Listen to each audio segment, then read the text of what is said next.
a video on me faffing around with something that I had an idea about. So um, I've made some fruit gins recently, and it's kind of quite interesting. Um, and then I was kind of in the supermarket, and you can buy your own botanical uh, kits where you add different flavours to your gin or your gin and tonic. And I was kind of thinking, oh, that's kind of quite interesting, because of making gin's not that difficult, and you can do it at home. You don't need any kind of fancy equipment. You don't distill it or anything like that. You just kind of plonk things in some alcohol and make your own gin. As long as it's got juniper in there, it turns into gin. But then I was kind of thinking, I was actually thinking maybe I should get something. And then I was watching a video on making aperitifs, and they were getting certain herbs and all that kind of stuff, aperitifs and digestives and all that kind of stuff. And I was kind of thinking, oh, maybe I should get some kind of like more rarer herbs, not like the ones that you buy in the supermarket in the herb section, herb and spices section, but maybe something like rosehip or dandelion or burdock. And then I kind of thought to myself, well, actually, you can just buy those in tea form. So I was kind of thinking, can we take tea bags and add them to gin, and will it make a interesting aperitif or digestif? So I was just kind of wanting burdock, but I couldn't find any just burdock ones. So, but there is dandelion and burdock and hawthorn. So let's have a go. And I was thinking, well, we should do it two ways. We should do it as leave the things in the tea bag. So they kind of come in a little tea bag, just as you, if you've never made tea before, they come in a little bag. So we could do one where we leave them in the little baggie. I think we'll do two. And then we can do one where we split up in the bag. So obviously, if we don't split up in the bag and we just kind of leave it in, it will be easier to kind of get it out rather than having to strain it, because straining is a bit of a pain in the ass, if I'm honest. So let's just have a play around, just out of curiosity. I think double the strength will be good, because we're doing like a cold infusion rather than a hot one. So we'll do a cup of gin, like that. And it's cheap gin, so I'm not that bothered about it. So a cup of gin in each one. We can always add more gin. So if we do 2 tea bags, we kind of know that we can always add a bit more gin. Oh, got a little bit more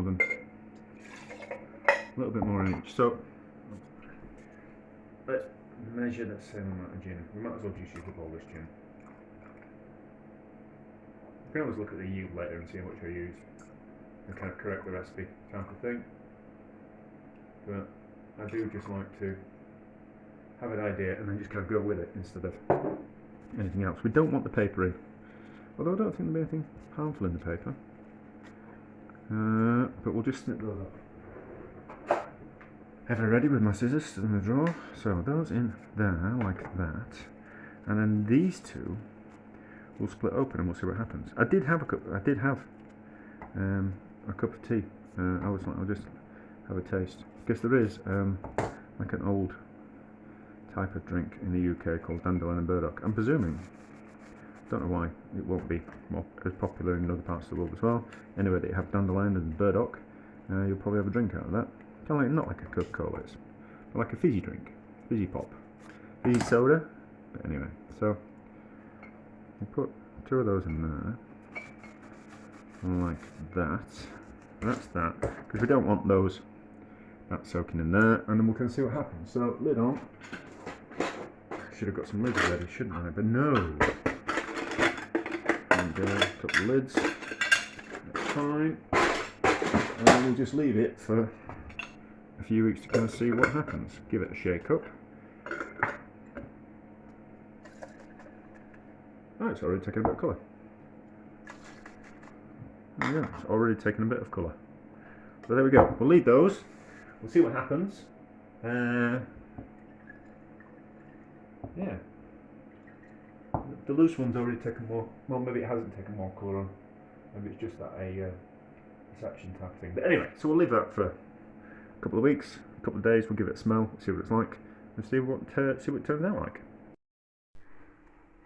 So the gin's had about 2 weeks of infusing. So done that the wrong way around. So this is the one that I split up in the bags, so you kind of got to filter that out.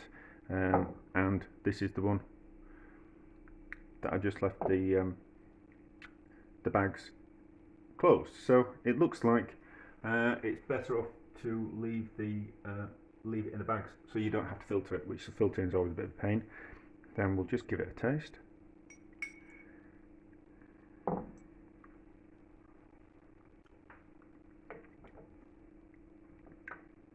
Right, okay.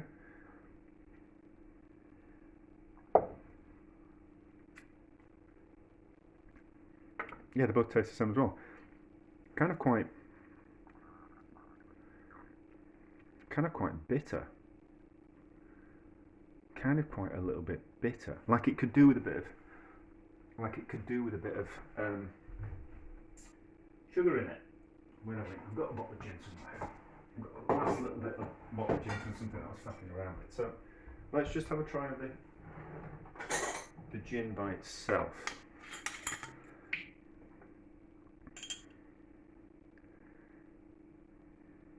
I've forgotten what I was making with this. Oh, it's pomegranate. I was making more pomegranate liqueur. So just a tiny little bit left. Alright, okay. So that's kind of quite interesting. So we can just buy herbal tea and add it to gin and kind of turn the gin into something else. So it tastes a bit like an aperitif. Probably could do with a bit of sugar in it. But it kind of opens the door to any type of tea that you can get your hands on. You can use it to infuse gin. So that's kind of quite interesting. What are my thoughts on that? I'm immediately thinking that you kind of... I'd have to look at the ingredients for what's in Campari. But basically Campari is like a bitter aperitif. It's not liqueur, but it's like a digestive aperitif. So, and it's kind of a quite expensive thing to put in a Negroni. It can, you can buy relatively cheap gin, but you can't buy, and you can buy cheap vermouth, but you can't buy cheap or alternative to Campari. So, but you could add something to your gin, like those teas. So what was in the teas? I forget. It was dandelion, burdock, and hawthorn. So potentially we could turn this into a Negroni.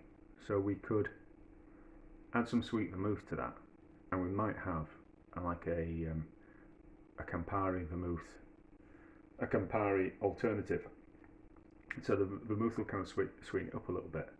That's kind of quite interesting. I'm going to have to have a think about what to do with that. I'm going to mix them both together. That's kind of quite interesting. Might just put it all back in that jar with the tea bags and that little bit of gin left in there. I think it'll soak up some of that flavour. We'll get the last of the liquid out of there and strain that through there, and then we might do something with that, but I'll leave it there for the moment and I'll have a think. And next time I've got some, I haven't got any vermouth in the house, so we can't have a faff at making Negronis, but that's kind of quite interesting. Yeah, some more research, but that's kind of quite interesting. I don't need to say that again, do I?